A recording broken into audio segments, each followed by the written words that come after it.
Here's how to fix the transaction failed error in Roblox. First of all, you need to go ahead and disable and re-enable private servers.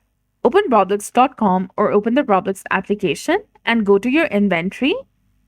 Select inventory from the left-hand side of the screen, which is between avatar and sandbox. Now scroll down to the private servers option, and from the menu that appears, tap on My Private Servers. If you have private servers, click on the three dots in the top right corner and then select Configure. Disable the Allow Joining option and untoggle it. This effectively disables the private server temporarily. Check if this fixes the transaction error.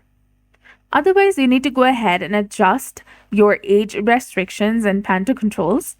If the first method does not work, go back to the main Roblox screen, tap on the gear icon in the top right and go to Settings. Now go to parental controls, which is between subscription and app permissions. If the parental control is set up in your account, make sure that the age restriction setting is set to allow experiences and set to at least the minimum age requirement for the game that you're trying to play. For example, if the game requires age 9+, set the control to 9+ or higher and adjust according to the game. So that's it. Adjusting these settings should definitely help you resolve the issue. So if you found this guide helpful, please like, share, and subscribe. Thanks for watching. We'll see you again in the next one.